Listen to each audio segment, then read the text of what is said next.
Hello students, 10th CBSE का एक important chapter है acid basis and salt.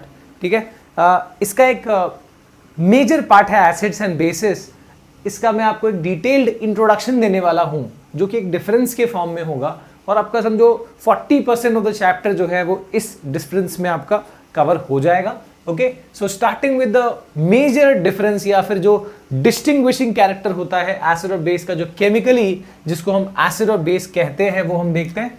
Acid उन केमिकल्स को कहते हैं जो अपने एक्वस सॉल्यूशन में, एक्वस सॉल्यूशन यानी क्या, जिसको वाटर में मिक्स करने पे, यानी अगर हमने इसको वाटर में मिक्स किया कोई भी एसिड को, तो ये क्या फॉर्म करते हैं, दे फॉर्म H+ आयंस। ठीक है, ऐसे वाले केमिकल को हम क्या कहते हैं, एसिड कहते हैं। And those chemicals which in their aqueous solution form OH- ions, इनको हम क्या कहते हैं, बेस कहते हैं। यानी जो हाइड्रोजन आयन फॉर्म कर दे वाटर में मिक्स करने पे, उसको हम एसिड कहेंगे, और जो केमिकल हाइड्रोक्सिल आयन या फिर OH- आयन फॉर्म करे वाटर में मिक्स करने पे, इसको हम क्या कहेंगे, इसको हम बेस कहेंगे। ठीक है, यहां पर ये ध्यान रहे, फिलहाल हम जो चैप्टर में हमको 10th में दिया हुआ है वो मिनरल एसिड के बारे में है। हम यहां पर ऑर्गेनिक या फिर कार्बोक्सिलिक एसिड का ज्यादा डिस्कशन इस चैप्टर में नहीं करेंगे। ठीक है, वैसे ऑर्गेनिक एसिड का आपको अगर एग्जांपल दे दूं तो उसमें COOH होगा, HCOOH, CH3COOH, C2H5COOH, carbon compounds वाले चैप्टर में इसके बारे में हम ज्यादा पढ़ेंगे। ठीक है, फिलहाल हम यहां पर मिनरल एसिड की बात कर रहे हैं, जिसका मैं आपको कुछ एग्जांपल्स दे देता हूं। जैसे H2SO4। What is H2SO4? Yes, sulphuric acid. HCl क्या हुआ, हाइड्रोक्लोरिक एसिड। HNO3 क्या हुआ, नाइट्रिक एसिड, राइट। इसके अलावा H2CO3 हो गया carbonic acid. Okay, H3PO4 is phosphoric acid. तो यहां पर मैंने आपको कुछ मिनरल एसिड के एग्जांपल दे दिए। ओके, अगर हम बात करें बेसिस के एग्जांपल्स की, तो इसमें भी काफी सारे हैं, जैसे sodium hydroxide, potassium hydroxide, calcium hydroxide, magnesium hydroxide. आप देख सकते हो कि यहां पर OH का प्रेजेंस है। ओके, इस वजह से अब देखते हैं कि एग्जैक्टली OH- आयंस या H+ आयंस कैसे फॉर्म कर रहा है। तो अगर हम H2SO4 को वाटर में मिक्स करें तो ये फॉर्म करेगा H+ and SO4 2- ion. Okay, अगर हम HCl को मिक्स करें वाटर में तो ये फॉर्म करेगा या डिसोसिएट होगा into H+ and Cl- ion. अगर हम बात करते हैं HNO3 की, तो ये फॉर्म करेगा वाटर में जाने के बाद H+ एंड NO3-। तो इस तरीके से आप देख सकते हो कि हमेशा ये H+ आयंस जरूर फॉर्म कर रहे हैं। ओके, तो यानी ये ऑब्वियसली एसिड्स हुए। ठीक है, अगर हम बात करें यहां पर बेसिस की, तो जैसे यहां पर NaOH है, इनको अगर हमने वाटर में मिक्स किया, so this is forming Na+ and OH- ion. ठीक है, अगर हम बात करें मैग्नीशियम हाइड्रोक्साइड की, तो obviously this will be forming Mg2+ and OH- ion. तो यानी कि आप देख सकते हो हर बार यहां पर जो OH- है ये फॉर्म हो रहा है इन केस ऑफ बेसिस। अच्छा, इसमें भी स्ट्रॉन्ग और वीक कौन से होते हैं वो देखो। जो मैंने यहां पर आपको ऊपर लिखे हैं इन एसिड्स में, सल्फ्यूरिक, हाइड्रोक्लोरिक या नाइट्रिक, इनमें जब इनको पानी में हम मिक्स करते हैं तो ये ज्यादा H+ आयंस, यानी ज्यादा मॉलिक्यूल्स इसके डिसोसिएट होते हैं, they form more H+ ions. और ऐसे केमिकल्स को हम क्या कहते हैं, ऐसे एसिड्स को हम कहेंगे स्ट्रॉन्ग एसिड्स। और जो जैसे यहां पर मैंने H2CO3 या फिर H3PO4 दिया है, इनको अगर हम वाटर में मिक्स करें तो they form less H+ ions. इसके लिए ऐसे वाले एसिड को, जो ज्यादा जिनके मॉलिक्यूल डिसोसिएट नहीं होंगे, समझो ये कह सकते हो कि अगर आपने 100 मॉलिक्यूल डाले तो 30% से भी कम मॉलिक्यूल यहां डिसोसिएट होंगे, ऐसे वाले को हम क्या कहेंगे, दे आर कॉल्ड वीक या फिर माइल्ड एसिड। ठीक है, अब ये 30% का क्राइटेरिया आपको वैसे 10th में नहीं कुछ ऐसा लिखना, पर एक जनरल आइडिया दे दिया।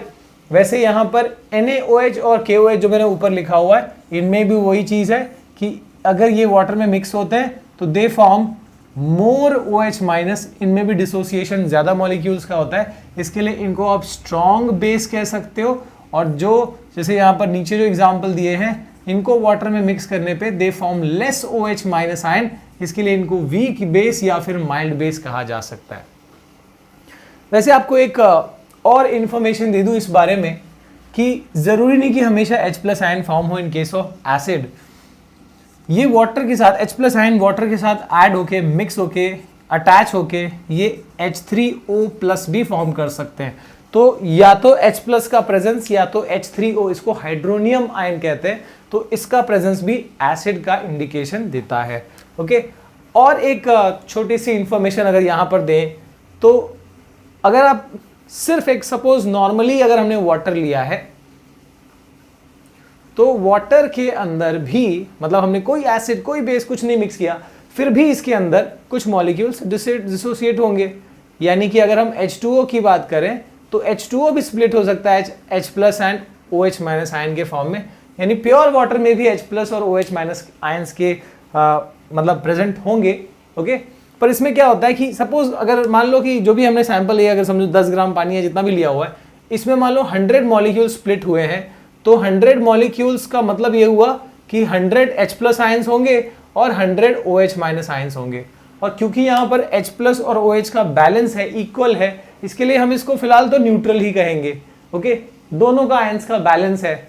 लेकिन अगर आपने इसमें एसिड मिला दिया तो क्या होगा, आप देख सकते हो H+ का नंबर जो है OH- से ज्यादा हो जाएगा, ऐसे में हम उसको एसिड कहेंगे।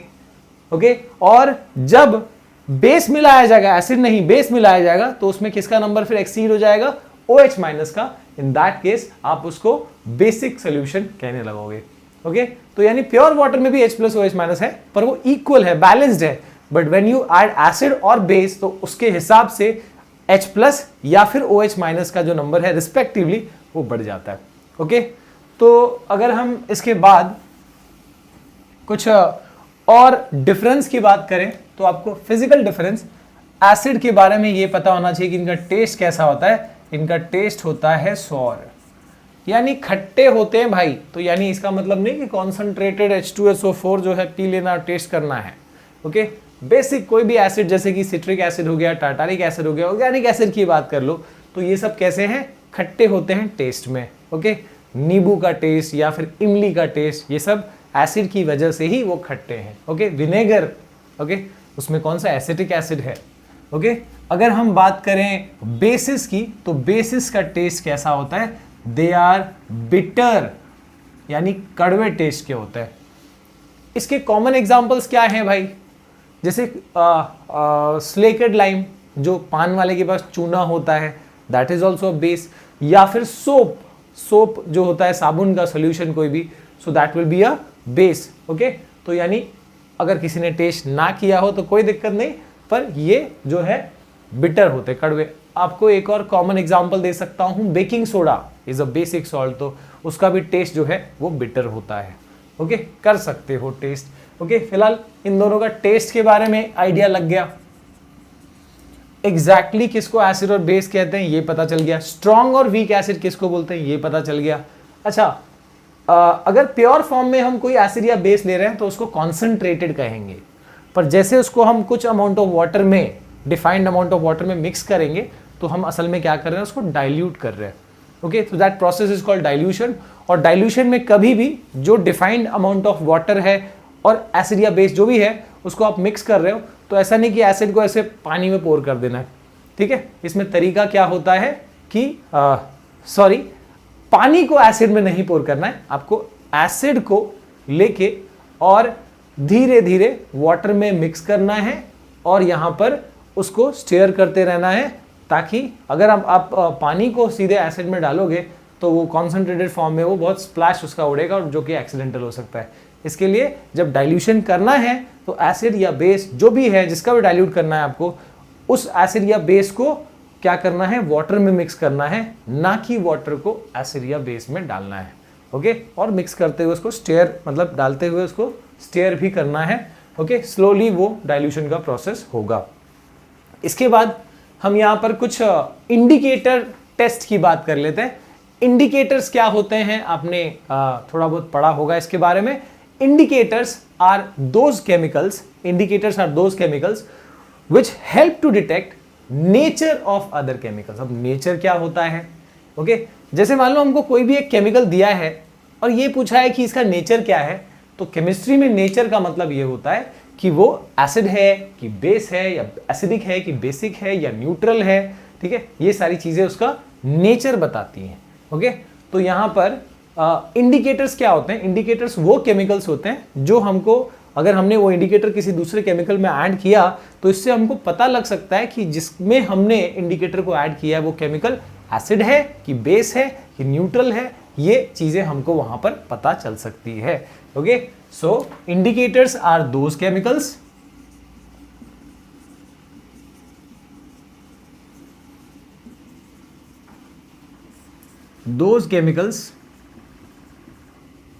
which help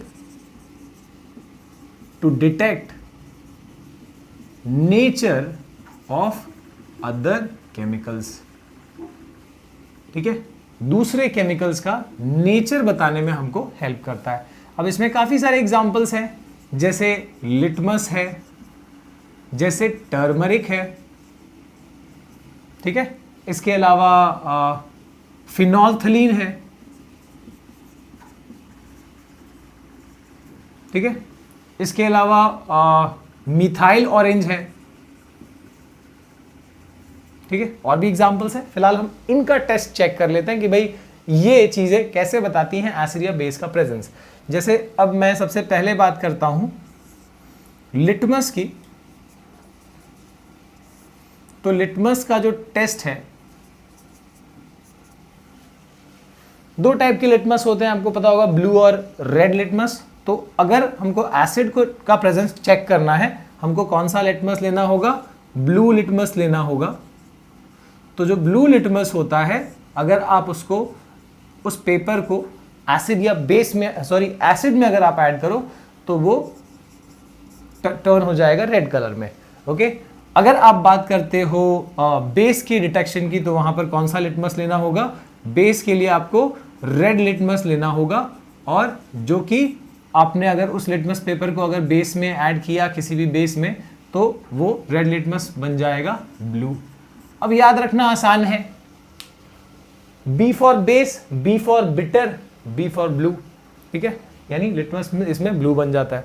एक और चीज, अगर मान लो यहां पर हमने एसिड में अगर हमने रेड लिटमस दिया तो क्या होगा, रेड लिटमस तो रेड ही रहेगा, ब्लू लिटमस भी रेड हो जाएगा, रेड लिटमस तो रेड ही रहेगा। अगर आप बेसिस में रेड लिटमस अगर ब्लू हो रहा है, ब्लू लिटमस लिया तो क्या होगा, ऑब्वियसली ब्लू रहेगा। ओके, इसके बाद अगर हम बात करें टर्मरिक की, तो टर्मरिक में स्पेलिंग इंशाल्लाह हो गई। तो ये जो टर्मरिक है, हल्दी, अगर इसको आप लेमन इसके अंदर मिला के देखो, कोई चेंजेस नहीं होंगे। यानी एसिड में, इसमें टर्मरिक को अगर एसिड में ऐड किया तो नो चेंज इन कलर, लेकिन अगर उसको बेस में ऐड किया, उसमें चूना मिला के देखो आप हल्दी में, उसका कलर हो जाएगा रेड। याद रखना ये चीज, टर्मरिक एसिड में नो चेंज, बेसिस में रेड। ओके, अगर हम बात करते हैं फिनोल्फथलीन की, तो ये फिनोल्फथलीन जो है एक वाटर की तरह ट्रांसपेरेंट ही एक लिक्विड है। ऑब्वियसली घर पे नहीं मिलेगा, केमिकल लैब में मिलेगा। ठीक है, तो ये जो ट्रांसपेरेंट लिक्विड है, एसिड में अगेन, फिनोल्फथलीन में भी नो चेंज, पर अगर बेसिस में ऐड करो तो ये बन जाता है पिंक कलर का। यानी फिनोल्फथलीन जैसे ही बेस पे मिक्स करते हो वो पिंक कलर में कन्वर्ट हो जाएगा। ठीक है, और यहां पर बात करते हैं लास्ट वाला जो दिया था मैंने आपको, मिथाइल ऑरेंज। तो अगर हम बात करें मिथाइल ऑरेंज की, ये एक ऐसा है, अब इन एग्जांपल्स में, कि दोनों में अलग अलग चेंजेस दिखाएगा। मिथाइल ऑरेंज को अगर हम एसिड में ऐड करें तो उसका कलर हो जाता है रेड, लेकिन अगर आप बेस में ऐड करो तो इसका कलर हो जाता है येलो। भाई कैसे याद कैसे रहेगा? इसको याद करने का एक ट्रिक भी है, शायद आप लोगों ने सुना हो, आप लोगों में से काफी लोगों ने सुना होगा। ट्रिक है याद रखने का, my apple is red and banana is yellow. ये क्या ट्रिक हुई सर? माई यानी क्या? मिथाइल ऑरेंज, यानी मिथाइल ऑरेंज में एप्पल, ए फॉर एप्पल और ए फॉर एसिड, यानी मिथाइल ऑरेंज एसिड की प्रेजेंस में बन जाता है रेड, और बनाना यानी base, B for banana, B for base, base में हो जाता है येलो। ऐसे याद कर लो। ओके, इसके बाद ये नेमोनिक्स जो है साइंस में काफ़ी आपको हेल्प करता है, तो इन चीज़ों का सहारा लिया करो, बनाया करो ऐसी चीज़ें, ठीक है। मैं भी काफ़ी टाइम ऐसे बताते ही रहता हूँ। इसके बाद नेक्स्ट है, ये सब जो हमने यहाँ पर इंडिकेटर देखे, ये कलर चेंज करके हमको प्रेजेंस बता रहे हैं एसिड या बेस का। इनके अलावा कुछ ऐसे भी इंडिकेटर्स होते हैं जो एसिड या फिर बेस में अगर उनको हम ऐड करें, डिफरेंटली उनका ओडर यानी उनके स्मेल में चेंजेस आएंगे। जैसे कि इसमें अनियन आता है, वनीला आता है, क्लो आता है, ठीक है। तो ये सपोज अनियन का हमने पेस्ट बना लिया और उस पेस्ट को थोड़ा सा हमने एक एसिड के सैंपल में डाला और थोड़ा सा पेस्ट निकाल के हमने उस एक अलग बेस के सैंपल में डाला, तो अब एक नॉर्मल अनियन का जो ओडर है और एक अनियन का पेस्ट जो एसिड के अंदर मिक्स किया गया और एक जो बेस के अंदर मिक्स किया गया, इन तीनों का टेस्ट में डिफरेंस रहेगा। मतलब एसिड में एक अलग टिपिकल ओडर बन जाता है अनियन के पेस्ट का, और बेसिस में एक अलग टिपिकल ओडर बन जाएगा। जैसे यहाँ पर ये कलर चेंज करके एसिड या बेस के बारे में हमको आइडिया दे रहे हैं, वैसे वो ओडर चेंज करके हमको आइडिया देते हैं, क्योंकि वो हमारे ऑल्फैक्टरी सेंसेस से रिलेटेड है। ऑल्फैक्टरी का मतलब ये होता है कि रिलेटेड टू स्मेल और ओडर, इसके लिए ऐसे इंडिकेटर्स को ऑल्फैक्टरी इंडिकेटर्स कहा जाता है, ठीक है। अगर हम बात करें सो ऑल्फैक्टरी इंडिकेटर्स तो हो गए, इसके अलावा एक और है which is very important, that is universal indicator. अगर हम बात करें यूनिवर्सल इंडिकेटर की, तो ये ऐसे इंडिकेटर्स हैं जो इन सब से, जो मैंने यहाँ एग्जांपल दिए, मोस्टली इन सबको मिला के यूज करके बनाया जाता है। अब इनका खूबी क्या होता है कि ये ऐसे इंडिकेटर्स हैं जो सिर्फ आपको एसिड या बेस के बारे में नहीं आइडिया देंगे, आपको ये भी बताएंगे कि अगर वो एसिड है तो वो कितना स्ट्रॉन्ग या वीक एसिड है, अगर वो बेस है तो कितना स्ट्रॉन्ग या वीक, यानी स्ट्रेंथ के बारे में भी आइडिया देंगे एसिड या बेस का। न्यूट्रलिटी भी बताने में ये हेल्प करेंगे, ठीक है। तो यानी they are those indicators which help to detect not only the nature of chemical but also the strength of acidity and basicity of that chemical, ठीक है। तो इसके एग्जाम्पल में क्या आता है? इसके एग्जाम्पल में आता है पीएच पेपर। नाउ पीएच यानी पी स्टैंड्स फॉर पोटेंस, और पोटेंस का जर्मन वर्ड है, इसका मतलब है स्ट्रेंथ, ठीक है। यानी किस चीज का स्ट्रेंथ बता रहे हैं? एच मतलब हाइड्रोजन आयन का। यानी अगर हाइड्रोजन आयन बहुत ज्यादा है, मैंने आपको एग्जांपल दिया था स्टार्ट में कि वाटर के अंदर पहले से H+ और OH- होता ही है, तो अगर H+ आयन का नंबर OH- से ज्यादा है तो यानी एसिड का प्रेजेंस है। अगर H+ कम है OH की कंपैरिजन में, तो that is indicating the basic nature, ठीक है। अगर एक नॉर्मल पीएच पेपर की, एक स्टैंडर्ड पीएच पेपर की बात करें, तो उसमें 0 से लेके, this is a pH scale in fact, ठीक है, यहां पर 0 से लेके 14 सेगमेंट्स होते हैं।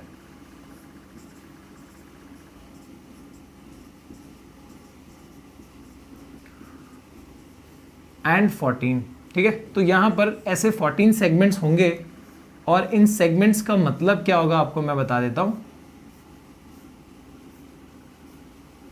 ठीक है। इसमें मतलब पूरा एक कलर रेंज रहेगा, पैटर्न रहेगा, पूरा कलर रहेगा, उसमें अलग सा शेड रहेगा। यहां से अगर हम लिखें तो violet, indigo, blue, green, yellow, orange और रेड। तो यानी इस तरह से यहां पर कलर शेड्स रहेंगे, पूरे आपके विबज्योर के रेनबो वाले कलर शेड्स रहेंगे। और अब इसको मतलब कैसे यूज किया जाता है? This is not, obviously this is not a pH paper, ये पीएच स्केल है, अलग से आपको पीएच पेपर मिलेगा, ठीक है। तो ये पीएच पेपर जो है, ये स्केल को हमको डिप नहीं करना है एसिड और बेस में, पीएच पेपर ये है। इस पीएच पेपर को हमको एसिड या बेस में जो भी चीजें हैं केमिकल है उसमें डिप करना है, और उसमें एक कलर चेंज होगा, एक टिपिकल कलर आएगा, उसमें एक शेड आएगा। अब क्या करना है, इसको यहाँ पर इस स्केल से की शेड से मैच करना है।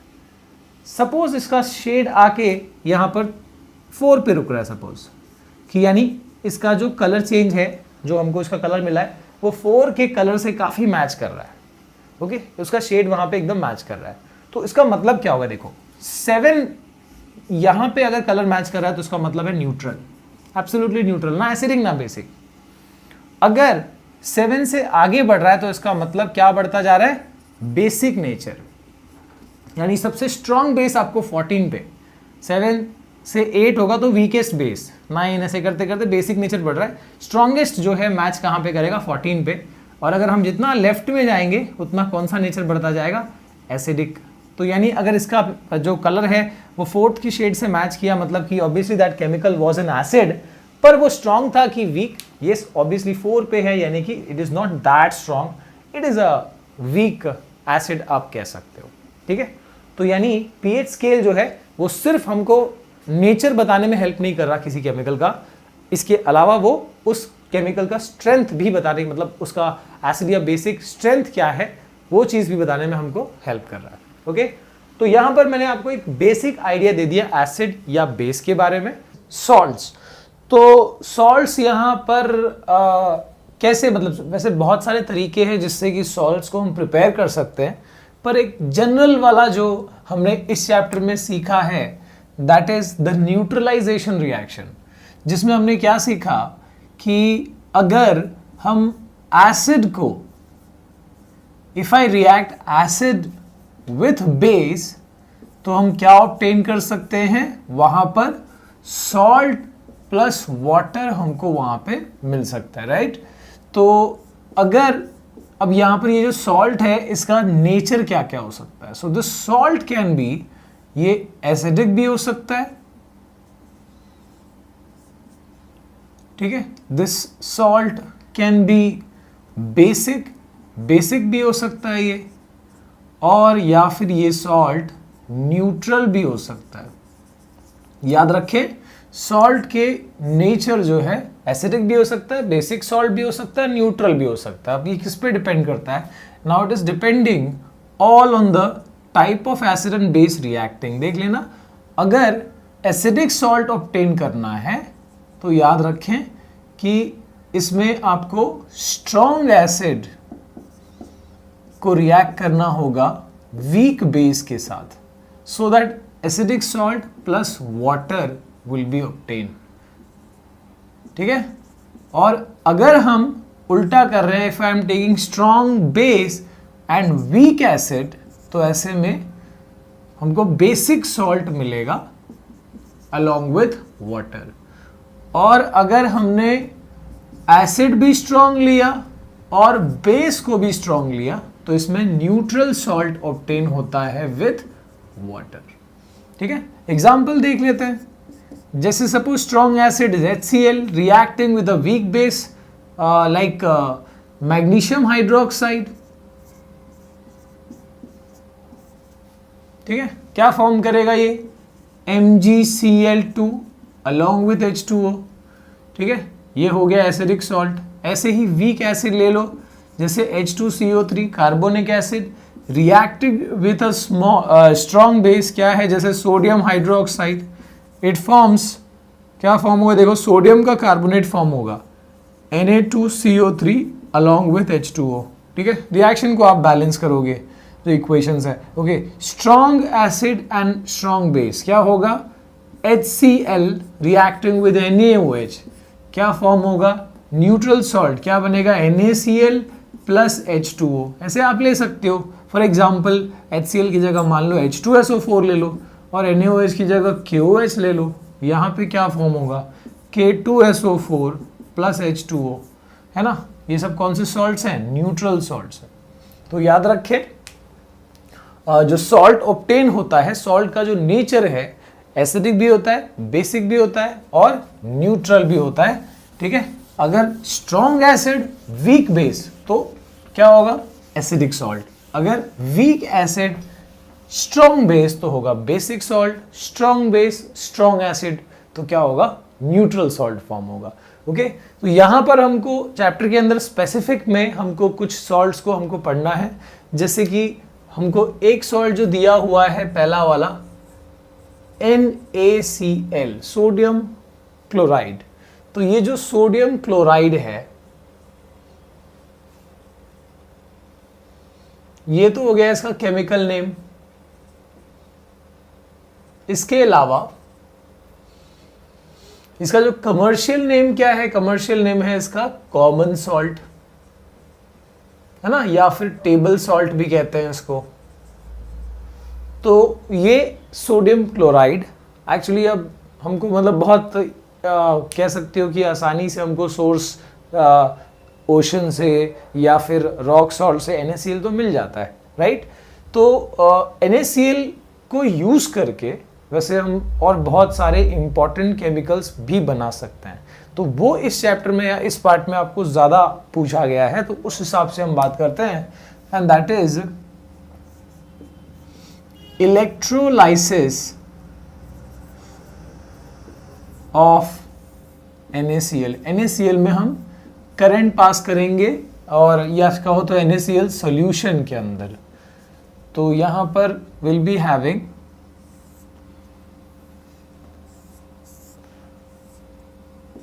NaCl solution.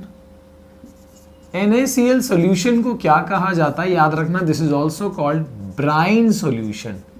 तो ब्राइन सॉल्यूशन जब भी दिया हो तो नमक, NaCl वाले नमक का सॉल्यूशन, नमक तो वैसे बहुत सारे हो गए, NaCl के सॉल्यूशन को ब्राइन सॉल्यूशन कहते हैं। और इसके अंदर हमको पास करनी है इलेक्ट्रिसिटी, यानी इलेक्ट्रोलाइसिस करना है। तो हमने ये ले लिया एनोड कैथोड, तो ये हो गया हमारा positive rod. So this is positive, that means it is anode, और जो नेगेटिव है वो बन गया कैथोड। अब क्या होगा, देखो इसमें हमारे पास Na+ है, सॉल्यूशन के अंदर क्या है, Na+ है, और क्या है, Cl- है। Na+ किसके पास जाएगा, नेगेटिव रॉड के पास, और नेगेटिव आयन किसके पास जाएगा, पॉजिटिव रॉड के पास। तो यानी ये जो एनायन है वो एनोड के पास जा रहा है, कैटायन है वो कैथोड के पास जा रहा है, ठीक है। तो अब यहाँ पर Cl- अपना इलेक्ट्रॉन देख सकते हो, Cl- अपना ये इलेक्ट्रॉन जो एक्वस फॉर्म में है, इस फॉर्म में अपना ये इलेक्ट्रॉन यहाँ दे देगा और ये क्लोरीन का एटम बन जाएगा।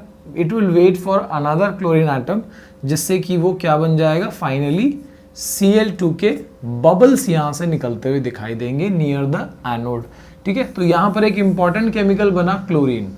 और देखते हैं एक और, जैसे कि ये जो माइनस रॉड है या जिसको हमने कैथोड का है, वहाँ पे कौन जाएगा, Na+। अगेन एक्वस फॉर्म में है, वहाँ से इलेक्ट्रॉन लेके और क्या बन जाएगा, सॉलिड सोडियम बन जाएगा।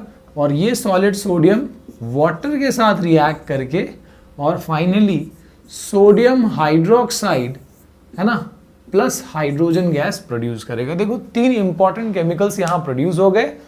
इधर है क्लोरीन, यहाँ पे फॉर्म हुआ एक alkali that is sodium hydroxide, और एक important gas that is hydrogen. So since यहाँ पर क्लोरीन और एल्कली प्रोड्यूस हुआ है, इस प्रोसेस को क्या कहा जाता है, this is called chlor alkali process, ठीक है। अब इसमें जो 3 इंपॉर्टेंट केमिकल्स प्रोड्यूस हुए, उनके भी यूजेस आपको यहाँ पर पूछे जाएंगे। जैसे हाइड्रोजन का यूजेस की बात करा जाए तो हाइड्रोजन का यूज़ क्या क्या है। वैसे ये बहुत अच्छा फ्यूल है, डोमेस्टिक लेवल पे हम नहीं यूज़ करते, क्योंकि क्या करता है ये बहुत ही ज़्यादा फ्लेमेबल है, बहुत एक्सीडेंटल भी है, ठीक है। तो इंडस्ट्रियल लेवल पे ये फ्यूल की तरह यूज़ किया जाता है, ठीक है। So it is an industrial fuel. और क्या यूज़ है, ये H2 को अगर हम नाइट्रोजन से मिलाएं तो अमोनिया बन सकता है, और वो अमोनिया फर्टिलाइजर में बहुत इंपॉर्टेंट रोल प्ले करता है। So it is important for the production of ammonia for fertilizer, ठीक है। तीसरा यूज कह सकते हो आप in the manufacture of margarine. Margarine क्या होता है, आप इसको ऐसे समझ लो कि ये जो जैसे बटर होता है, ये आर्टिफिशियल बटर है जो वेजिटेबल ऑयल या एनिमल फैट को यूज़ करके बनाया जा सकता है, ठीक है। मार्गरीन में भी हाइड्रोजन अगर हम ऑयल में ऐड करते हैं, ठीक है, तो उसको फिर मार्गरीन में कन्वर्ट किया जा सकता है। इसके बाद यूजेस ऑफ क्लोरीन की अगर हम बात करें, क्लोरीन के यूजेस में क्या क्या है। देखो क्लोरीन जो है ना बहुत ही मतलब it is a poisonous gas, तो अगर हमारे लिए पॉइजनस है तो जर्म्स को तो मार ही सकता है, राइट। तो ये वैसे ही वाटर ट्रीटमेंट में सुना होगा आपने, वाटर ट्रीटमेंट में इसका यूज़ होता है, ठीक है। स्विमिंग पूल को क्लीन करने में इसका यूज़ किया जाता है। फिर इसके अलावा पेस्टिसाइड,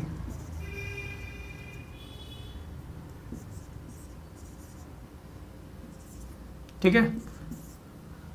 और क्लोरीन का यूज़ कहाँ पर है, क्लीनिंग ड्रिंकिंग वाटर या डिसइंफेक्टिंग वाटर।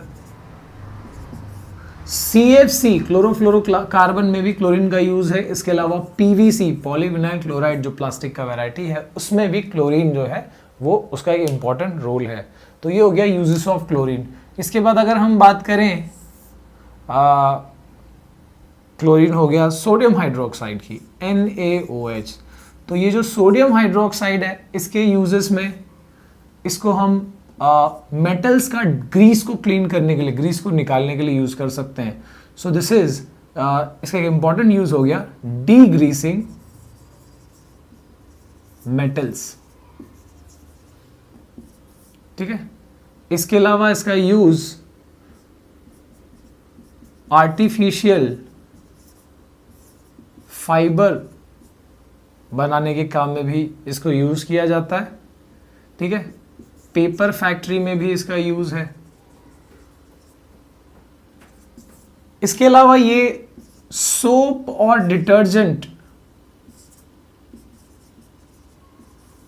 की फॉर्मेशन के लिए भी या प्रोडक्शन के लिए भी सोडियम हाइड्रोक्साइड का यूज होता है। अब ये इतना ही नहीं, इससे और ज्यादा चीजें देखो, सिर्फ NaCl कितना बेसिक लग रहा था, इतनी सारी इंपॉर्टेंट चीजें यहां से बन रही है, ठीक है। इसके अलावा इन दोनों को भी अगर हम जोड़ दें, इन दोनों को रिएक्ट कर दें तो ये बन जाएगा HCl, another important chemical.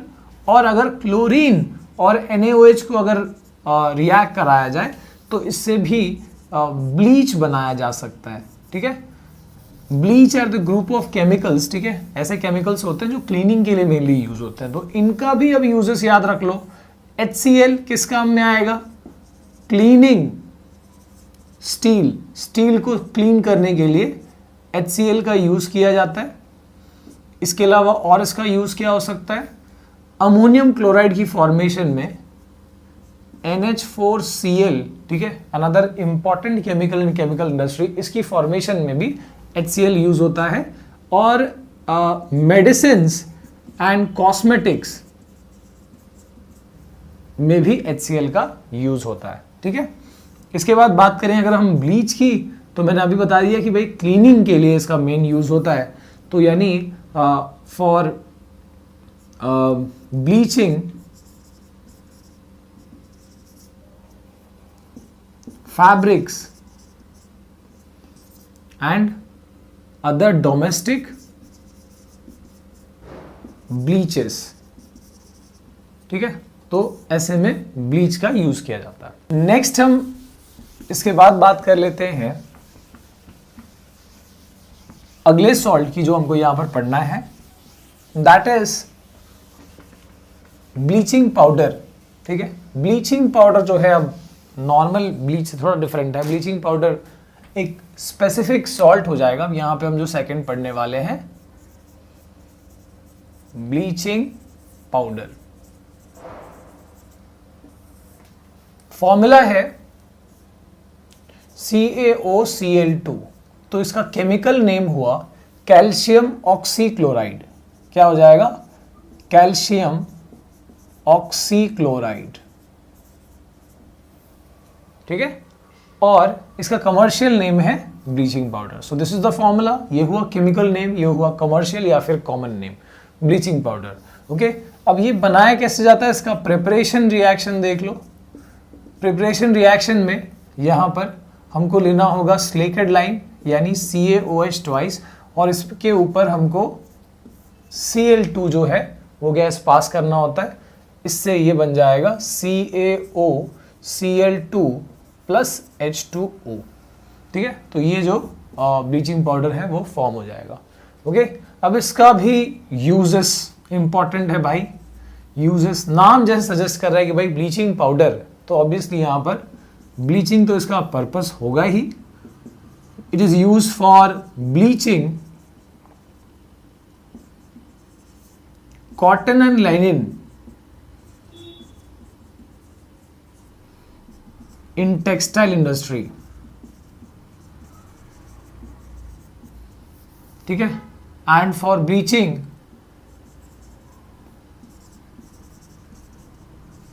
Washed clothes. इसके अलावा ब्लीचिंग पाउडर एक बहुत ही अच्छा ऑक्सीडाइजिंग एजेंट भी है। So it is a good oxidizing agent. तो केमिकल इंडस्ट्री में बहुत टाइम, काफ़ी टाइम ये ऑक्सीडाइजिंग एजेंट के तौर पे भी यूज़ किया जाता है, और ये जर्म्स को मारने के लिए भी ब्लीचिंग पाउडर का यूज़ किया जाता है वाटर के अंदर के। ठीक है, तो to kill germs and make water free from them. तो यानी कि हमको यहाँ पर क्लीनिंग या वाटर ट्रीटमेंट में हम ब्लीचिंग पाउडर का यहाँ पर इस्तेमाल करते हैं। ठीक है, बात करते हैं अगले वाले सॉल्ट की, जो हमको नेक्स्ट सॉल्ट यहाँ पर दिया हुआ है। NaCl हो गया, ब्लीचिंग पाउडर हो गया। अब मैं यहाँ पर दो सॉल्ट से एक बार में बता देता हूँ। वन इज वॉशिंग सोडा, पहले हम लिख देते हैं बेकिंग सोडा, और दूसरा है वॉशिंग सोडा।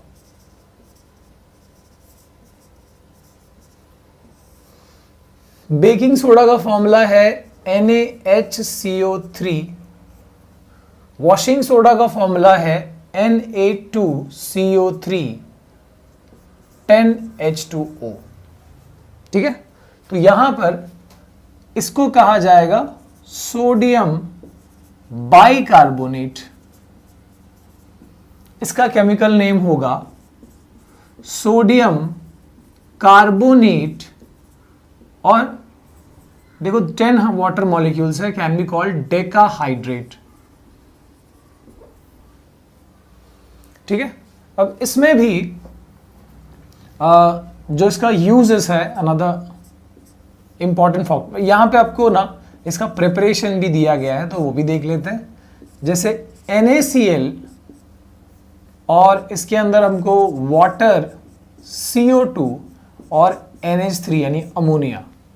ठीक है, इनको अगर मिलाया जाए तो ये फॉर्म करते हैं NH4Cl के साथ में NaHCO3। ठीक है, तो यहां पर हमको बेकिंग सोडा वो फॉर्म हो रहा है। यूजेस इसका क्या है देख लो। यूजेस ऐसा है कि भाई बेकिंग सोडा से हम बेकिंग पाउडर बना सकते हैं। ठीक है, can be use to prepare baking powder. Baking powder क्या होता है, जब बेकिंग सोडा में कोई भी एडिबल एसिड को मिलाया जाता है ना, जैसे टार्टारिक एसिड को मिलाया जाएगा तो बेकिंग पाउडर बनाता है। ठीक है, इसका यूज क्या है, बेकिंग के लिए कैसा यूज होता है इसका, तो ये केक्स और डोसा, ठीक है, इडली, ये सब चीज़ में मतलब यूज किया जाता है। तो ये क्या करता है, ये जब इसको हीट किया जाता है ना, तो केक और डोसा जो है वो राइज करता है, वो फ्लफी हो जाता है, क्योंकि इसके अंदर से CO2 गैस निकलता है। तो वो CO2 गैस क्या करता है, अपने रास्ते जहाँ से वो पास होगा उस पार्ट को वहाँ पे पोर्स बनाता जाएगा, जिससे वो इडली डोसा जो भी है वो फ्लफी हो जाएगा। राइट, और इसके अलावा अगर हम इसको यूज़ करते हैं पकोड़ा बनाने के लिए, है ना, तो वो सब में इसको क्रिस्पी, है ना, उसको क्रिस्पी वाला जो अपीयरेंस है वो भी बेकिंग सोडा देता है। ठीक है, अगर हम बात करें इसके और यूजेस की, तो ये एंटासिड के तौर पे भी यूज़ किया जा सकता है। एंटासिड के तौर पे कैसे यूज़ हो सकता है, because it is a basic salt. तो ये एक माइल्ड बेसिक सॉल्ट है। अगर बेस है तो हमारे पेट की एसिडिटी को भी दूर करने के काम में आ सकता है। ठीक है, अदर देन दिस क्योंकि इसमें CO2 का रिलीज भी हो सकता है। So this can be used in soda acid fire extinguisher. ठीक है, फायर एक्सटिंग्विशर में भी इसका यूज किया जा सकता है। एसिड के साथ रिएक्ट करके ये CO2 गैस प्रोड्यूस करेगा। ओके, बात करें अगर हम वॉशिंग सोडा की, तो वॉशिंग सोडा में Na2CO3 को अगर हम ऐसे ही एयर के अंदर रखें, वो 10 वाटर मॉलिक्यूल अब्जॉर्ब करके और ये बन जाएगा Na2CO3 10H2O। ठीक है, और अब ये इसको अगर हम हीट करें अगेन, तो फिर यहाँ से 10H2O अलग भी हो सकता है। ओके, तो अब यहाँ पर जब भी ऐसा वाला सीन रहेगा, जब 10H2O या फिर साथ में ये डॉट के साथ H2O दिया है, तो आपको याद रखना है कि ये वाटर उसको गीला नहीं कर रहा। ये वाटर किस काम में आ रहा है? This is called water of crystallization. क्या बोलते हैं इसको? Water of crystallization. यानी जो सॉल्ट्स के अंदर दो टाइप के नेचर होते हैं, एक अमॉर्फस जिसमें कोई रेगुलर शेप नहीं होता एटॉमिक लेवल पे या फिर उसके मॉलिक्यूलर अरेंजमेंट के लेवल पे, ठीक है, तो हम उसको अमॉर्फस कहते हैं, और जिसमें रेगुलर शेप होता है उसको हम क्रिस्टलाइन कहते हैं। तो फिलहाल ये जहां भी आपको ऐसा वाटर ऑफ क्रिस्टलाइजेशन दिख जाए, समझ लेना है कि भाई वो क्रिस्टलाइन होगा। ठीक है, इसका ये मतलब नहीं कि वाटर ऑफ क्रिस्टलाइजेशन नहीं होगा तो वो क्रिस्टलाइन नहीं हो सकता है। मतलब इनफैक्ट क्रिस्टलाइन सॉलिड्स के दो टाइप्स हो सकते हैं। जैसे अब NaCl, ये भी क्रिस्टलाइन है ना। NaCl के बारे में आप जानते हो कि उसके अंदर उसके यूनिट्स जो है वो क्यूबिकल शेप के हो जाते हैं। उसमें बहुत सारे Na+, बहुत सारे Cl- रहते हैं, जिसकी वजह से वो रेगुलर शेप उनके अंदर होता है। सो दिस इज क्रिस्टलाइन, लेकिन यहाँ वाटर ऑफ क्रिस्टलाइजेशन नहीं है ना। तो क्रिस्टलाइन जो सब्सटेंस है वो दो तरीके से हो सकते हैं, एक बिना वाटर ऑफ क्रिस्टलाइजेशन के, और एक जहां पर भी आपको ये दिख जाए वाटर ऑफ क्रिस्टलाइजेशन, इसका मतलब कि वो क्या होगा? क्रिस्टलाइन सॉलिड होगा। तो यहाँ पर ये क्रिस्टलाइन है, ऑब्वियसली ये भी क्रिस्टलाइन है। देखो यहाँ पर वाटर ऑफ क्रिस्टलाइजेशन नहीं है, क्रिस्टलाइन सॉल्ट है ये भी। ठीक है, अच्छा, इनके अगर हम यूजेस की बात करें तो वॉशिंग सोडा का यूज क्या है, आप याद रखना। एक कमर्शियली बहुत इंपॉर्टेंट केमिकल है, दैट इज बोरैक्स। बोरैक्स बनाने में, प्रोडक्शन ऑफ बोरैक्स में इसका यूज होता है। ठीक है, इसके अलावा पेपर इंडस्ट्री, ग्लास इंडस्ट्री, ठीक है, में भी इसका यूज होता है ना। पेपर मेकिंग, ग्लास मेकिंग में इसका यूज होता है। अगर हम बात करें वॉशिंग सोडा की, तो ये सॉफ्ट वाटर को, हार्ड वाटर को सॉफ्ट वाटर बनाने में, कन्वर्ट करने में हेल्प कर सकता है। So it can be used to remove permanent hardness of water. Hard water किसको बोलते हैं? जिसमें कैल्शियम और मैग्नीशियम के सॉल्ट्स होते हैं, ऐसे वाटर को हम हार्ड वाटर कहते हैं। वो सोप जो है उसके अंदर प्रॉपर्ली वर्क नहीं कर पाता। ओके, इसके बारे में हमको कार्बन कंपाउंड्स में थोड़ा सा पढ़ना है, वहां पर हमको सोप के बारे में हम ज़्यादा डिटेल में जाएंगे। ठीक है, फिलहाल जो हमारा लास्ट जो सॉल्ट है इस चैप्टर का, दैट इज कौन सा वाला दिया है? Yes, POP। क्या है भाई? ये pop. Yes, this is plaster of Paris.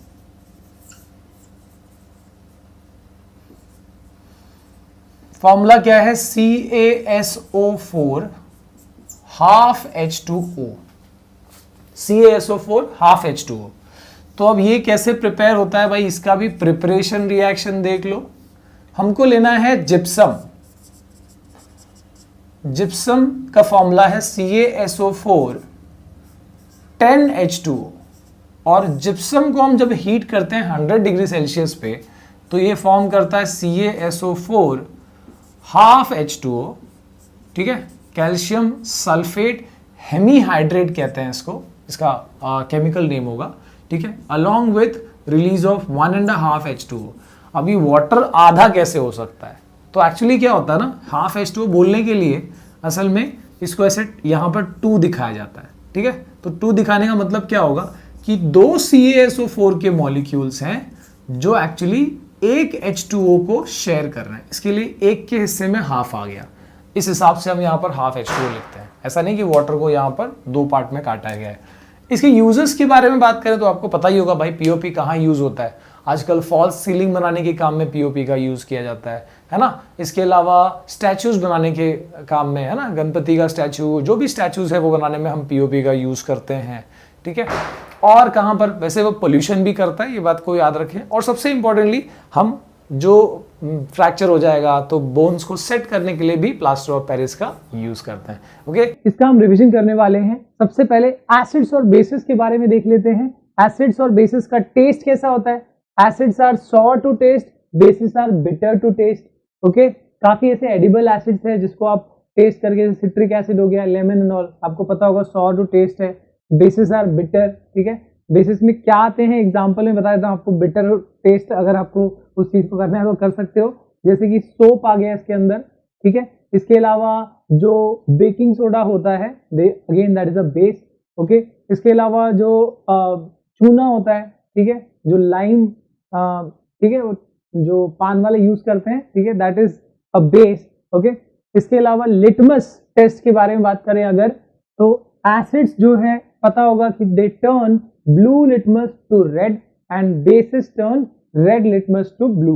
Okay, ions in aqueous solution का मतलब क्या कि अगर इनका एक्वस सोल्यूशन फॉर्म कराया जाए, अगर एसिड्स को, एक्वस सोल्यूशन यानी मिक्सिंग इट विद वाटर, तो अगर एसिड्स को वाटर में मिक्स करें तो क्या होता है, it produces H plus ions compulsorily form करते हैं। जैसे कि HCl को मिक्स किया तो क्या होगा, H प्लस और Cl माइनस बनेगा। H2SO4 को मिक्स किया तो क्या होगा, ठीक है, H प्लस और SO4 2 माइनस फॉर्म होगा। मतलब हमेशा H प्लस ये फॉर्म होने वाला है if you are considering the mineral acids, ठीक है। हम यहाँ पे ऑर्गेनिक एसिड्स का डिस्कशन नहीं कर रहे, ठीक है। ऑर्गेनिक एसिड्स यानी जो कार्बन एंड कंपाउंड्स में जो मिथेनोइक एसिड या फिर इथेनोइक एसिड है, वो सब उसमें COOH होता है, ठीक है, दैट इज ऑर्गेनिक एसिड। हम यहाँ पे मिनरल एसिड की बात कर रहे हैं।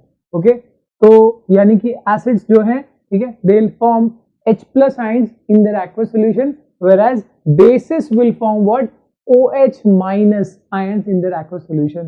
जैसे कि फॉर एग्जांपल सोडियम हाइड्रोक्साइड हो गया तो Na प्लस बनेगा, पानी मिक्स करोगे Na प्लस और OH माइनस बनेगा। पोटेशियम हाइड्रोक्साइड है, K प्लस OH माइनस बनेगा। ओके, मैग्नीशियम हाइड्रोक्साइड है, Mg2 प्लस OH माइनस बनेगा। Okay, moving ahead to indicators. Indicators क्या होते हैं? ये ऐसे केमिकल्स होते हैं जो किसी दूसरे केमिकल का नेचर डिटेक्ट करने में हेल्प करते हैं, ठीक है, कि वो एसिड है कि बेस है कि न्यूट्रल है, ये चीजें डिटेक्ट करने के लिए जो हम केमिकल यूज करते हैं उनको इंडिकेटर्स कहा जाता है। जैसे यहाँ पे हमने लिटमस जो बोला, दैट इज एन इंडिकेटर, ठीक है। इंडिकेटर में भी नेचुरल इंडिकेटर हो सकता है, सिंथेटिक हो सकता है, यूनिवर्सल हो सकता है, ऑल्फैक्टरी हो सकता है। नेचुरल इंडिकेटर में आता है लिटमस, टर्मरिक, ये सब आएगा नेचुरल इंडिकेटर में, ठीक है। आपको टर्मरिक का इफेक्ट पता होगा कि टर्मरिक जो है वो एसिड्स में तो कोई कलर चेंज नहीं होगा हल्दी का, लेकिन अगर उसको बेस के साथ मिक्स करें, चूने के साथ मिक्स करके देखो, ठीक है, या सोप के साथ मिक्स करके देखो, जो टर्मरिक है वो बेसिस में जाके क्या हो जाते हैं, yes it is red in colour, ठीक है, यानी येलो से रेड हो जाएंगे। इसके अलावा अगर हम सिंथेटिक इंडिकेटर की बात करें तो इसमें आता है फिनोल्फथलीन, इसमें आता है मिथाइल ऑरेंज। फिनोल्फथलीन जो है यस ट्रांसपेरेंट लिक्विड है, ठीक है, वाटर की तरह ही है, लेकिन उसको अगर हम ऐसे एसिड में मिक्स करें, अगेन एसिड्स में फिनोल्फथलीन जो है वो डिटेक्ट नहीं कर पाएगा या कोई कलर चेंज नहीं होगा, पर बेसिस में उसका कलर किस में चेंज हो जाएगा, yes it will B pink in colour. Okay, बात करें अगर मिथाइल ऑरेंज की, तो मिथाइल ऑरेंज अगर हम इसको एसिड्स में लेते हैं तो रेड कलर का हो जाएगा, और अगर हम उसको बेसिस में डालते हैं तो वो येलो कलर का हो जाएगा। ओके, तो उसको याद करने के लिए एक ट्रिक भी बताई है मैंने, माई apple is red and banana is yellow, ठीक है। माई यानी क्या, मिथाइल ऑरेंज, एप्पल यानी एसिड में हो जाता है रेड, ठीक है, बनाना यानी बेसिस में हो जाता है येलो, बनाना इज येलो, ठीक है। तो इससे आप याद कर सकते हो। इसके बाद अगर हम बात करें यूनिवर्सल इंडिकेटर की, तो इसके एग्जांपल में आता है आपका पीएच पेपर, ठीक है। ये कैसे बनता है, सभी ये इंडिकेटर्स को मिक्स करके, मैक्सिमम इंडिकेटर्स को मिक्स करके बनता है ये। P stands for potence, H stands for hydrogen, यानी हाइड्रोजन आयन का जो स्ट्रेंथ है वो यहाँ डिटेक्ट किया जाता है। ओके, तो पीएच पेपर जो है एक नॉर्मल सा जो पीएच पेपर है, उसमें आपने देखा हो जो आपकी बुक में दिया हुआ है, उसमें कितने सेगमेंट्स होते हैं, टोटल 15 सेगमेंट्स है, ठीक है। 0 से लेके 14 तक की मार्किंग है, ठीक है, यानी 0 1 2 3 4 5 6, 7, 8, 9, 10, 11, 12, 13 एंड 14। ओके, और यहाँ पे जो 7 है, 7 पे अगर मतलब कोई कलर जो वहां पे यूजुअल जो स्टैंडर्ड पीएच है उसमें कलर चेंज कैसे होता है, वेरिएशन कैसे होता है, यहां से विबज्योल जो आपका रेनबो कलर याद हो, ठीक है, violet, indigo, blue, green, yellow, orange और रेड। ठीक है, अब यहाँ पे अगर जो भी शेड्स है यहाँ पे शेड्स दिया हुआ होगा, ठीक है, वायलेट से लेके रेड इस तरफ में। ओके, तो वायलेट अगर यहाँ पे एकदम पीएच अगर 14 आ रहा है तो उसका मतलब क्या है, स्ट्रॉन्ग बेस हो गया। पीएच अगर 7 आ रहा है तो उसका मतलब क्या है, इट इज न्यूट्रल। और पीएच अगर 0 आ रहा है तो स्ट्रॉन्ग एसिड हो गया। अब इसमें क्या होता है, जितना यहाँ पे फिलहाल न्यूट्रल है और जितना हम लेफ्ट में अगर चेक कर रहे हैं या लेफ्ट में आ रहा है किसी का पीएच तो उतना ज्यादा स्ट्रॉन्ग एसिड होता जाएगा, और जितना राइट में जा रहा है उतना स्ट्रॉन्ग क्या हो जाएगा, बेस हो जाएगा। ठीक है, अब ये पीएच पेपर को टेस्ट कैसे किया जाता है, तो ये असल में पेपर तो व्हाइट कलर का होता है, this is a pH scale. Okay, तो इसको डिप नहीं करना केमिकल के अंदर। ठीक है, ये तो बस कलर चेक करने के लिए, डिटेक्ट करने के लिए ये चीज यूज हो रही है। पीएच स्केल तो यहीं पे रहेगा। ठीक है, अगर सपोज मैंने पीएच स्केल यहाँ लगा चिपका रखा है तो यहीं पे रहेगा। आपको पेपर अलग से दिए होंगे व्हाइट कलर के, उस पीएच पेपर को डिप किया जाता है, उसका जो भी कलर शेड आएगा उसको यहाँ के कलर शेड से मैच करना है, और उसके बाद जो भी जहां भी मैच हो रहा है, सपोज यहाँ मैच हुआ 3 पे, इसका मतलब क्या है, यस दैट केमिकल जिसमें डिप किया था वो केमिकल क्या है, एसिड है, not that strong, not that weak. ठीक है, 3 पे आ रहा है, पीएच इज 3, तब नॉर्मल एसिड हुआ। ठीक है, so that is about pH paper जो यूनिवर्सल इंडिकेटर हुआ। ठीक है, इसके अलावा होता है ऑल्फैक्टरी इंडिकेटर। ऑल्फैक्टरी ये टर्म, ठीक है, स्मेल से जुड़ा हुआ है। तो ऑल्फैक्टरी इंडिकेटर यानी क्या, ये भी किसी केमिकल का जो नेचर है वो डिटेक्ट करने के काम में आते हैं, पर ये कलर चेंज नहीं होता, इनके अंदर क्या चेंज होता है, इनका ओडर चेंज होता है। ठीक है, यानी कि ऐसे इसके एग्जांपल में क्या क्या आ सकता है, वेनिला एसेंस आ सकता है, ऑनियन आ सकता है। तो ये क्या करते हैं एग्जैक्टली कि इनका सपोज ऑनियन का पेस्ट बना दिया और उसको अगर हम एसिड्स की प्रेजेंस में ले जा रहे हैं तो उसका जो स्मेल है थोड़ा डिफरेंटली चेंज होगा और बेसिस में वो अलग चेंज होगा। तो ओडर चेंज होने से हमको पता चल जाएगा, ठीक है, कि वो पर्टिकुलर जो केमिकल है वो एसिड है या बेस है। तो ऑल्फैक्टरी इंडिकेटर जो है वो उसमें ओडर चेंज हो रहा है। ओके, इन सब में सबसे बेहतर कौन सा होगा वैसे यूज में, यूनिवर्सल इंडिकेटर। ठीक है, क्योंकि यहाँ पे सिर्फ हमको जो नेचर है वो नहीं पता चल रहा, हमको उसका स्ट्रेंथ भी पता चल रहा है कि हाँ भाई अगर वो एसिड है तो कितना स्ट्रॉन्ग या कितना वीक है, अगर बेस है तो कितना स्ट्रॉन्ग या कितना वीक है। ठीक है, तो ये अकेले ये सब कुछ बता पाएगा, ये एडवांटेज है हमारे यूनिवर्सल इंडिकेटर की जिसमें पीएच पेपर आता है, right. Moving ahead two reactions of acids and bases. ठीक है, एसिड्स या फिर बेस दोनों को अगर मेटल से रिएक्ट करो तो ये क्या फॉर्म करता है, ये फॉर्म करता है सॉल्ट प्लस हाइड्रोजन गैस। ठीक है, एग्जाम्पल आपको दिया हुआ है, जैसे कि जिंक को रिएक्ट करो अगर HCl से तो it will be forming ZnCl2 which is a salt along with hydrogen gas. ठीक है, अगर आप रिएक्ट करो H2SO4 को, ठीक है, again an acid sulphuric acid, इसको जिंक से रिएक्ट करो, क्या फॉर्म होगा, ZnSO4 plus hydrogen gas H2 निकलेगा। ठीक है, ऐसे ही बेस का भी हो सकता है, जैसे NaOH। ठीक है, अब यहाँ पे सभी रिएक्शंस बेसिस के केस में पॉसिबल नहीं है, ठीक है, पर फिर भी है, NaOH को अगर जिंक से रिएक्ट करो तो it will be forming Na2ZnO2 form करेगा along with hydrogen gas. Okay, moving ahead to acid plus base आपस में भी रिएक्ट करते हैं। yes, what is that reaction called popularly, this is called neutralization reaction. acid plus base is giving salt along with water, जैसे कि NaOH, ठीक है, plus HCl।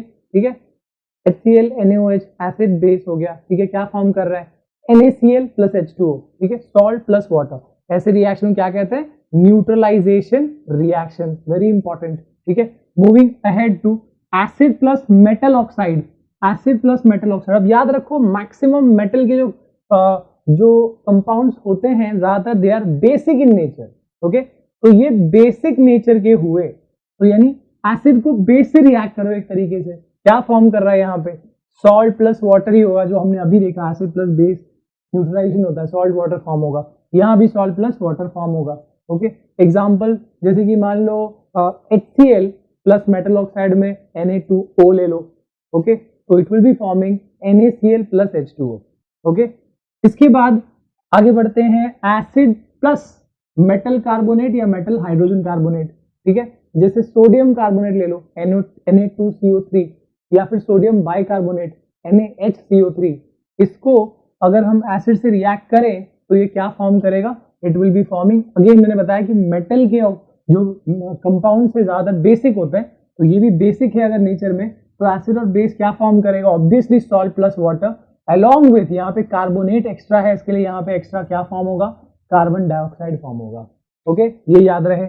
इसी तरह से पढ़ना है आपको, ऐसे मतलब कंपेयर करके या फिर जोड़ के रखोगे एक कॉन्सेप्ट को दूसरे से तो इजी पड़ेगा। जैसे मैंने बताया कि ये यहाँ से न्यूट्रलाइजेशन रिएक्शन नहीं समझो यहाँ तक।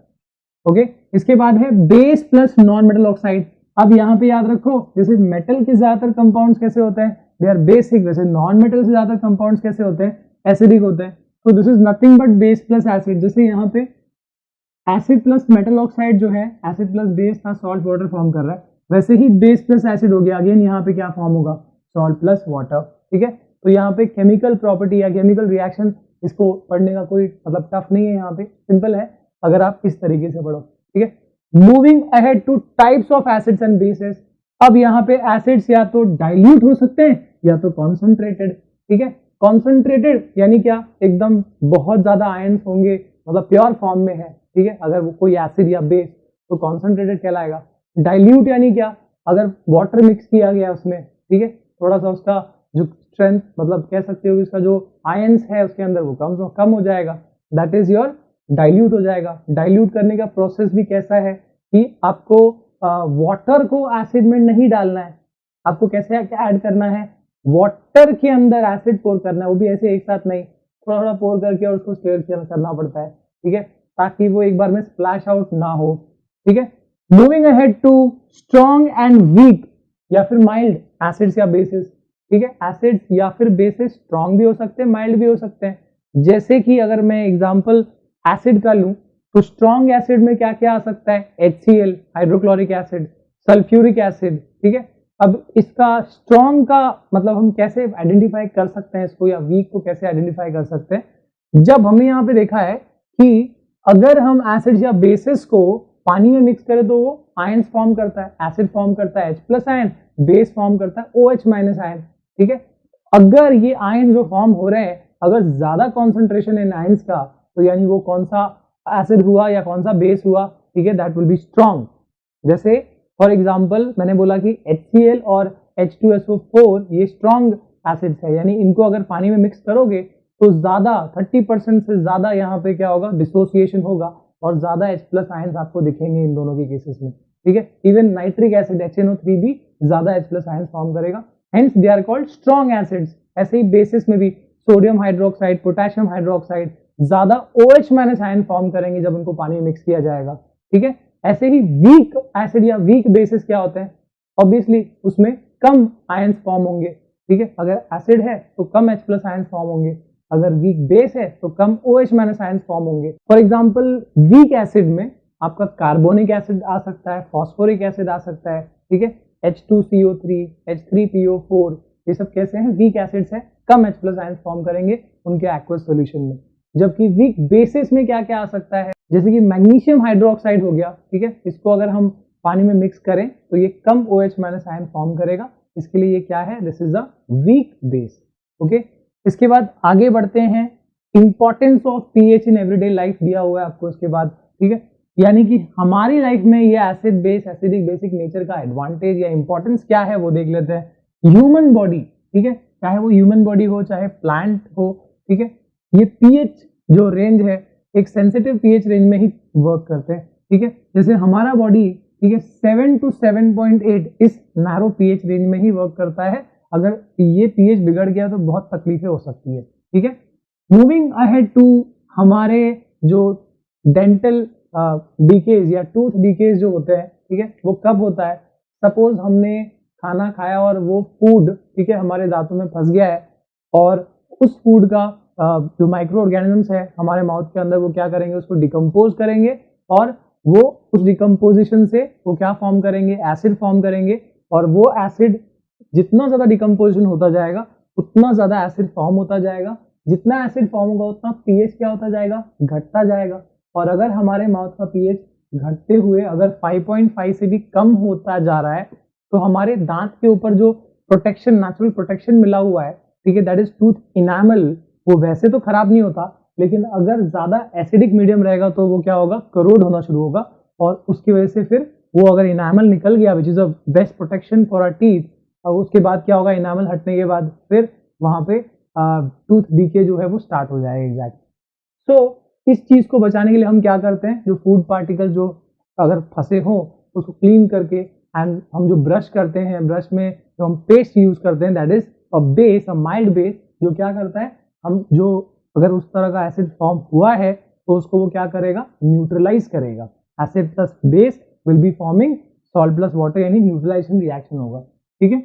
अब यहाँ पे एसिडिटी भी कुछ ऐसा ही इफेक्ट है, जब खाना हम अबनॉर्मल तरीके से ज्यादा खा लें, ऐसे केस में क्या होगा, हमारे आपको पता होगा कि हमारे स्टमक में HCl रिलीज होता है विच इज एन एसिड, तो उस हिसाब से क्या होगा, ज्यादा HCl रिलीज होगा, ज्यादा HCl रिलीज होने से एसिडिटी या जो pH है वो कम हो जाएगा, एसिडिटी बढ़ जाएगी, और ये एसिडिटी बढ़, उसको हम कैसे नॉर्मल कर सकते हैं, we can use mild base, या फिर कह सकते हैं उसको एंटासिड, जो हम दवाइयां लेते हैं एंटासिड, ठीक है, चाहे वो इनो हो या कोई भी पेट जो एसिडिटी को कम करने की दवाई है, वो असल में क्या होता है, माइल्ड बेस जो पेट की एसिडिटी को क्या करेगा, न्यूट्रलाइज करेगा, ठीक है। Moving ahead to acidic rain. Now what is acid rain? जब बारिश का पानी, अगर सपोज बहुत सारा पोल्यूशन है उसके अंदर, तो फिर उसमें वो एसिडिक हो सकता है, और वो उसका पीएच अगर 5.5 से भी 5.6 से भी कम हो जाए, ठीक है, ऐसे रेन को हम क्या कहते हैं, एसिड रेन। एंड ऑब्वियसली वो सॉइल का पीएच चेंज करेगा और प्लांट्स के लिए भी फिर नुकसानदायक होगा, ठीक है। आगे बढ़ते हैं सॉल्ट्स की तरफ। सॉल्ट्स जो हैं कैसे फॉर्म होते हैं, हमने देखा यहाँ पे बहुत सारे तरीके हैं, चाहे वो न्यूट्रलाइजेशन वाला तरीका हो या फिर बेस प्लस मेटल के साथ, एसिड प्लस मेटल के साथ, ठीक है, बहुत सारे ऑलमोस्ट सभी केसेस में सॉल्ट फॉर्म हो रहे हैं, ठीक है। तो सॉल्ट्स जो हैं यहाँ पे हमने कहा कि न्यूट्रलाइजेशन, तो ऐसा लग रहा है कि acid plus base will be forming salt plus water, they are neutral, पर वाटर तो न्यूट्रल होता है पर सॉल्ट हमेशा न्यूट्रल नहीं होता। सॉल्ट का जो नेचर है वो डिपेंड करता है कि अगर सपोज मैं न्यूट्रलाइजेशन रिएक्शन की बात कर रहा हूँ, एसिड प्लस बेस की बात कर रहा हूँ, अगर हमने दोनों चीजें स्ट्रांगली, एसिड भी स्ट्रांग है बेस भी स्ट्रांग है, तो जो न्यूट्रलाइजेशन होगा और जो सॉल्ट फॉर्म होगा वो क्या रहेगा, न्यूट्रल सॉल्ट फॉर्म होगा। दोनों एक दूसरे, दोनों स्ट्रांग है, दोनों ने एक दूसरे को काट दिया, ठीक है। और अगर सपोज एसिड स्ट्रांग है लेकिन बेस वीक है, तो यहां पे कौन बच जाएगा, सॉल्ट कैसा रहेगा, salt will be acidic salt, ठीक है। और अगर उल्टा है, बेस स्ट्रांग है लेकिन एसिड वीक है, तो that will be a basic salt. यानी सॉल्ट्स का भी नेचर होता है, एसिडिक भी हो सकते हैं, बेसिक भी हो सकते हैं और न्यूट्रल भी हो सकते हैं, ठीक है। जैसे कि HCl plus NaOH, strong acid strong base, क्या फॉर्म कर रहा है, NaCl is a neutral salt, ठीक है। हम एक स्ट्रॉन्ग एसिड ले लेते हैं HCl और बेस वीक ले लेते हैं MgOH ट्वाइस, क्या फॉर्म करेगा, MgCl2, व्हाट इज दैट, यहाँ पे it is strong acidic salt form हुआ, ठीक है। ऐसे ही अगर NaOH लिया, बेस स्ट्रॉन्ग है, ठीक है, लेकिन एसिड को वीक ले लिया हमने, जैसे कि H2CO3, तो क्या फॉर्म करेगा, Na2CO3, what is that, it is a basic salt. यानी जो भी स्ट्रॉन्ग है, एसिड हो या बेस, दोनों अगर स्ट्रॉन्ग है तो सॉल्ट फॉर्म होगा न्यूट्रल। अगर एसिड स्ट्रॉन्ग है बेस वीक है तो कैसा होगा, एसिडिक सॉल्ट फॉर्म होगा। अगर बेस स्ट्रॉन्ग है और एसिड वीक है तो बेसिक सॉल्ट फॉर्म होगा, ओके। आगे बढ़ते हैं, यहाँ पे कॉमन सॉल्ट, यहाँ पे कुछ सॉल्ट्स के बारे में हमको स्पेसिफिकली पढ़ना है। कॉमन सॉल्ट है, ब्लीचिंग पाउडर है, बेकिंग सोडा है, वॉशिंग सोडा है, प्लास्टर ऑफ पेरिस है, ठीक है। शुरू करते हैं कॉमन सॉल्ट से। कॉमन सॉल्ट का फॉर्मूला है NaCl, ठीक है, और इसका केमिकल नेम है सोडियम क्लोराइड, यहाँ से जो नेम दिख रहा है वही, ठीक है। और यहाँ पे इस पार्ट में एक इंपॉर्टेंट आपको दिया हुआ है क्लोर एल्कली प्रोसेस, ठीक है। क्लोर एल्कली प्रोसेस क्या है, हम ब्राइन सोल्यूशन यानी कि नमक का जो सोल्यूशन है, NaCl का जो सोल्यूशन है वाटर के अंदर, उसमें इलेक्ट्रिसिटी पास करें अगर, तो क्या होगा, वहां पे रिस्पेक्टिव इलेक्ट्रोड्स पे और जो भी रिएक्शन है उसकी वजह से यहाँ पे आपको क्लोरीन फॉर्म होता है, यानी Cl2 फॉर्म होता है, ठीक है। एल्कली कौन सा, यहाँ पे NaOH फॉर्म होगा, ठीक है, और हाइड्रोजन भी फॉर्म होता है, ठीक है। तो क्योंकि यहाँ पे क्लोरीन और एक एल्कली, ये वाटर सोल्यूबल जो बेस है, ये फॉर्म हुआ, इसके लिए इस प्रोसेस को क्या कहते हैं, क्लोर एल्कली प्रोसेस। और ये तीनों कमर्शियली बहुत इंपॉर्टेंट केमिकल्स हैं, इनका यूजेस आप टेक्स्ट बुक में चेक कर सकते हो। ठीक है, moving ahead to bleaching powder. Bleaching powder काफी सुना होगा, पॉपुलरली ये इसी नाम से जाना जाता है। ठीक है, कैल्शियम ऑक्सीक्लोराइड, देखो फॉर्मूला देखो, कैल्शियम है, ऑक्सीजन है, क्लोरीन है, सो इसका केमिकल नेम क्या हुआ, कैल्शियम ऑक्सीक्लोराइड। ओके, और इसका प्रिपरेशन रिएक्शन दिया हुआ है आपको कि कैल्शियम हाइड्रोक्साइड या फिर स्लेकेड लाइम, इस पे अगर हम क्लोरीन गैस पास करें तो क्या फॉर्म हो सकता है, CaOCl2 फॉर्म होगा अलॉन्ग विथ वाटर फॉर्म होगा। ठीक है ना, इसके बाद उसका यूजेस दिया हुआ है, ऑक्सीडाइजिंग एजेंट की तरह काम आ सकता है वो, और ये डिसइंफेक्टिंग वाटर को, जो हमारा ड्रिंकिंग वाटर है उसको डिसइंफेक्ट करने के लिए भी ब्लीचिंग पाउडर यूज किया जा सकता है। ठीक है, इसके बाद है baking soda. Baking soda is NaHCO3, sodium hydrogen carbonate या फिर सोडियम बाइकार्बोनेट कहा जाता है इसको। ओके, इसके बाद इसका प्रिपरेशन रिएक्शन भी दिया हुआ है, NaCl plus H2O plus ammonia, ठीक है, plus carbon dioxide will be forming NaHCO3 यानी baking soda plus ammonium chloride NH4Cl। ठीक है, इसका भी यूज दिया हुआ है। बेकिंग सोडा है यानी खाना पकाने के काम में, क्रिस्पी बनाने के काम में, फ्लफी बनाने के काम में इसका यूज किया जाता है। इसके अलावा बेकिंग पाउडर बनाने के काम में भी आता है ये। बेकिंग सोडा को अगर एडिबल एसिड के साथ मिक्स करें तो बेकिंग पाउडर बन सकता है। ठीक है, एंटासिड, ठीक है, जो हमने यहाँ पे जिक्र किया एसिडिटी को कम करने के लिए जो एंटासिड है उसके तौर पे भी हम इसको यूज कर सकते हैं। ठीक है, इसके बाद सोडा एसिड फायर एक्सटिंग्विशर। ठीक है, ये भी आपको एक एक्सपेरिमेंट में आप देख सकते हो, आपके टेक्स्ट बुक में लास्ट पेज में दिया हुआ है इसके बारे में। ठीक है, moving ahead to washing soda. Washing soda देखो फॉर्मूला Na2CO3 10H2O। ठीक है, तो यहाँ पे इसको देखो, अब 10H2O क्या है, दिस इज, ऐसा नहीं कि वाटर अलग से वो है, ठीक है, वो उसके मॉलिक्यूल के साथ अटैच्ड वाटर है, और ऐसे वाटर की वजह से वो क्या होता है, वो क्रिस्टलाइन अपीयरेंस या क्रिस्टलाइन सॉलिड बनता है वो। तो ये दिस वाटर, ऐसे वाटर को वाटर ऑफ क्रिस्टलाइजेशन कहा जाता है। ठीक है, और क्योंकि ये वाटर यानी हाइड्रो या हाइड्रेटेड ये टर्म है, इसलिए यहाँ पे इसका नाम क्या होगा, केमिकल नेम देखो, सोडियम कार्बोनेट तो है ही, पर क्योंकि वो वाटर मॉलिक्यूल कंटेन कर रहा है, 10H2O कंटेन कर रहा है, इसके लिए it is hydrated sodium carbonate. What is the use, washing soda. ठीक है, पहला यूज क्या होगा, क्लीनिंग एजेंट, जो हमारे डोमेस्टिक लेवल पे हम क्लीनिंग एजेंट के तौर पे यूज कर सकते हैं। ठीक है, इसके अलावा it is also use in removing the permanent hardness of water. Okay, hard water जो रहता है, कैल्शियम और मैग्नीशियम का सॉल्ट होता है उसमें, तो हार्ड वाटर का हार्डनेस निकालने के लिए इस चीज को यूज किया जा सकता है। Next is plaster of Paris. ठीक है, प्लास्टर ऑफ पेरिस, यहाँ पे उसका जो केमिकल फॉर्मूला है CaSO4 half H2O and hence it is called calcium sulphate. अब ये हाइड्रेट है लेकिन कितना है, हाफ है, so hemihydrate, calcium sulphate hemihydrate. और कैसे, इसका प्रिपरेशन रिएक्शन भी दिया है, जिप्सम है ये। ठीक है, CaSO4 2H2O, इसको हीट करेंगे तो 1.5 H2O मॉलिक्यूल अलग निकल जाएगा और CaSO4 half H2O अलग निकल जाएगा। अब यहाँ पे कोई ये बोल सकता है कि सर हाफ H2O कहाँ से आया, ठीक है, क्या वाटर को हाफ किया जा सकता है, बिल्कुल नहीं। यहाँ पे क्या होता है कि ये असल में ऐसे सिंगल फॉर्म में नहीं एग्जिस्ट करता, CaSO4 होता है, एक मॉलिक्यूल रहेगा और उसके साथ 2 H2O, इनफैक्ट 2 CaSO4 होते हैं। ठीक है, और यहाँ पे एक H2O दोनों मिलके शेयर करते हैं।